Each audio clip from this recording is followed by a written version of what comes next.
A French boat carrying 8 people as part of the Freedom Flotilla to the Gaza Strip has left Greek waters, defying a ban imposed by Greece under heavy pressure from Israel and the United States. The small boat's the first to elude Greek authorities after 2 ships were stopped since Friday. The ships are trying to reach Gaza just over a year after Israeli forces killed 9 people aboard the first Freedom Flotilla. Well, Democracy Now! Has been covering the mission of the U.S. flagged ship and the new flotilla, dubbed the Audacity of Hope, after President Obama's best-selling book. Democracy Now!'s Aaron Maté was on board when the anchor was raised and the ship tried to make a run for Gaza, but Greek authorities caught them just as they headed out to sea. He files this report. Ready to start pulling up the anchor? Let go of this line. So I have an announcement that the Audacity of Hope has set sail for As you can see behind me, passengers are waving goodbye. The Audacity of Hope is setting sail. Passengers are singing, they're waving. And the boat is moving out of port. Surrounded by American flags and signs that say, we will not be silent, and boats to Gaza. The Audacity of Hope, after being moored here for over a week. After a campaign backed by the U.S., led by Israel, to delay this ship, to stop these ships. The Audacity of Hope is defiantly setting out to sea. I'm here with Alice Walker. Alice, tell me how you feel. I feel ecstatic. This is wonderful. I'm so happy. Tell me how you're feeling. I feel overwhelmed. I'm crying. I've been working for a year for this moment to sail to Gaza. We're in the ocean. I feel the wind. I'm with wonderful people. Hey, Hetty, tell me how you're feeling. Great. I'm going to make it. You're going to make it? Yes. You're going to make it to Gaza? We're all going to make it. Did you think that we were going to leave? Of course we were going to leave at some point, but we left sooner than I thought. Ken, tell me how you're feeling. Fantastic. And seeing Alice here and singing that song, I mean, I'm choked up. It's just a great moment. We'll see how far we get, but I think we've shown that it's going to take a hell of a lot to stop us. You know, we're going to do everything we can non-violently to get where we want to go. We're walking towards the front now. I see Richard Levy right here. Richard, if we can talk to you for a second. Yeah. Tell us how you're feeling. A kind of excitement and almost choked up. I can hardly talk. It's been so hard to get this boat off the dock that whatever happens, it's been a great moment to feel that we're breaking out of this blockade, the first step, and maybe we can get to the next one. So we're standing right by the bridge. Captain's asked us to stand clear. We're seeing ships around us, but no signs of the Coast Guard yet. But obviously, the Greek cabinet has issued an edict for all these ships to be intercepted. So we're expecting the Coast Guard to intercept us at any moment. We apologize to the people of Greece for breaking their rules, but I think their governmental rules. But I think the people of Greece are going to be so proud of us for challenging these governments, just like they're doing in Syntagma Square, challenging the Greek government on all of these things. We're challenging stupid administrative rules that were purposely meant to keep us in port as a political gesture toward Israel. This is the Coast Guard board. You heard the captain of the Audacity of Hope. He told us the proper documents. It is for your own safety to return past customs. Over. Now we're seeing 2 ships approach us. One of them is definitely a Coast Guard ship. Roger. Please, we're seeking safe passage to sea, rather than being tied up in Panama, where there's threat of sabotage. Over. You are forbidden to sail. Now the Coast Guard is flagging us down. They've pulled in front of us. They're entering directly in our path. They're saying slow down. They're saying stop. Let us sail. But you can hear passengers here saying, let us sail. Let's go to Gaza! Let's go to Gaza! Let's go to Gaza! Let's go to Gaza! Now the ship's gone really quiet as everybody awaits what's next. But obviously this was expected. The Greek government ordered the ship and others in the flotilla not to leave. Now the Coast Guard has come. The captain has stopped the ship. The Coast Guard officer is calling the captain. Yes, sir.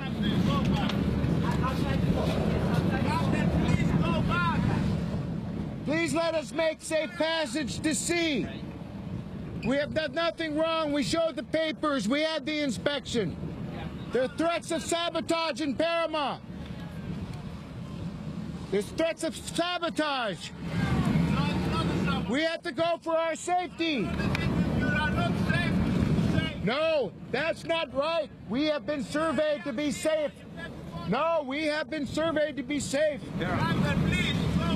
We are not safe in Panama. Sabotagers.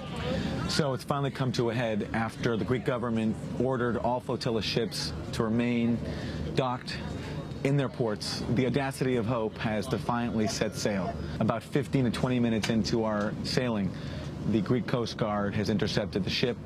There's now been a standoff between the captain and these Coast Guard officers. One officer told the captain, "You must return for your own safety." And now we remain here stranded. As you can see behind me, the Coast Guard ship has a close watch on this ship. They're blocking our path. We're seeing now a second Coast Guard boat approaching. It's carrying armed commandos. They appear to have automatic rifles. They're dressed in black, wearing masks. Now the commandos are loading onto the boat. I counted about 7 of them. They are joining that first Coast Guard ship that has stopped the Audacity of Hope. And they are taking up positions now on that larger ship. All the media that are assembled on the ship are now gathered filming this standoff as the situation gets more and more serious. We are unarmed civilians. No need for weapons. Colonel Ann Wright, who's in charge of tactical operations on this ship, yelled to the ship that we're unarmed civilians. We have the appropriate licenses. We are unarmed civilians. Yeah. Do not shoot. We are peaceful, unarmed American citizens on a U.S. flag ship. Do not come on board this ship. This is a U.S. flag ship. You cannot come on board this ship. Put those weapons down. Put those weapons down. Put those weapons down.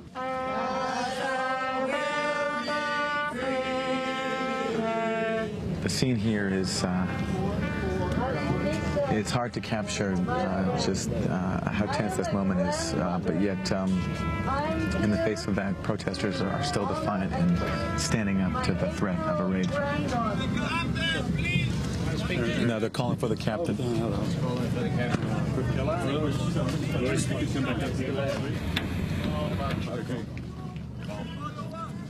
Carasini.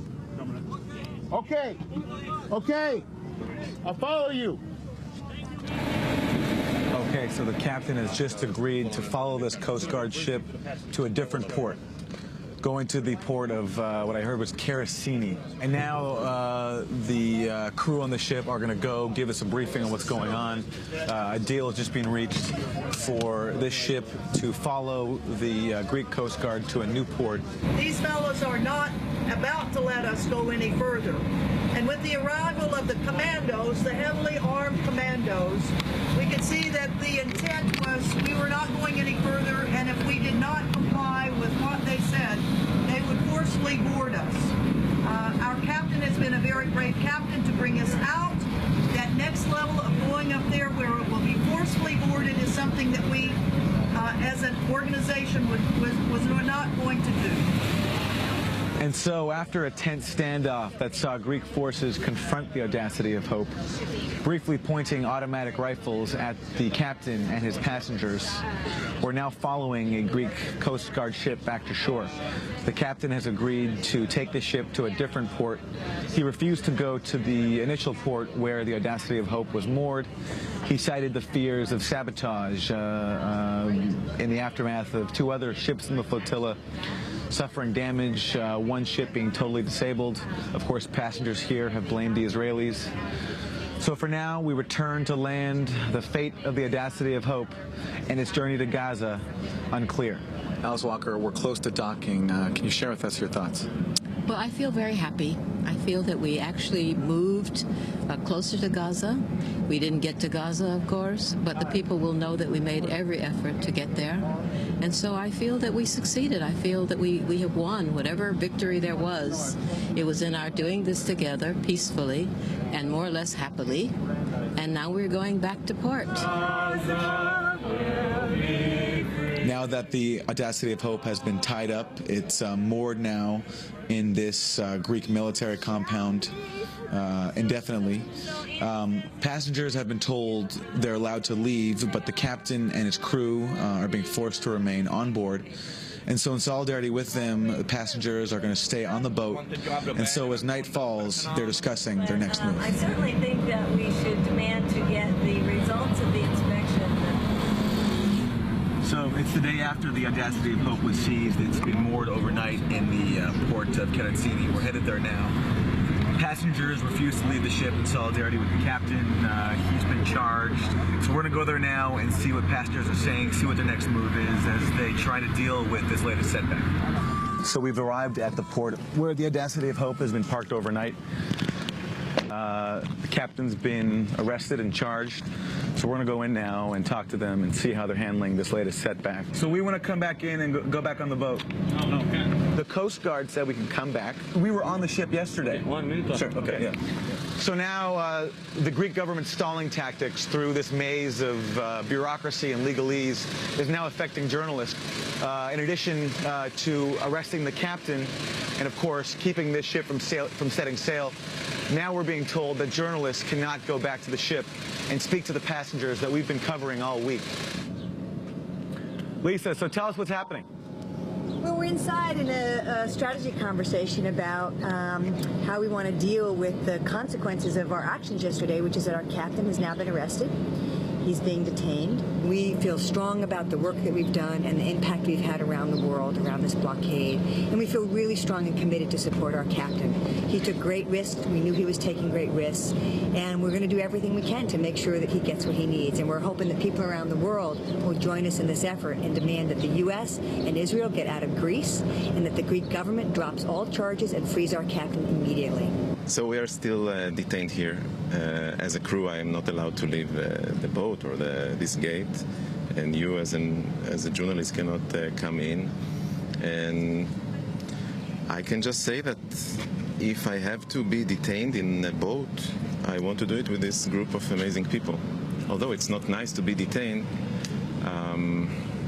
I know that it's part of the process. It's part of the struggle. You know, sometimes you struggle by sailing, sometimes you struggle by being detained in a Greek Coast Guard compound. But we are still able to deliver our message of hope and audacity. Well, the next night, the passengers' defiance is being heard in Syntagma Square. Greek protesters have voted to hold a solidarity march denouncing their government for blocking the flotilla. Hi, I'm Nikos, and I'm in Syntagma Square, and we had a vote for about to support the Freedom Flotilla and what's happening about that. And we managed to, in the public discussion, made the votes to make a march to the Ministry of Protection for the Citizens about the restriction that the Freedom Flotilla had not to sail to Gaza. We're here to say to the government of Greece, don't be the stool pigeons of Israel. Stand up for your own sovereignty and don't let the Israelis run your country. And so after marching in the streets of Athens and staging a hunger strike, passengers are celebrating as their captain has been freed from prison. He still faces charges, but all bail conditions have been dropped, and he is free to go.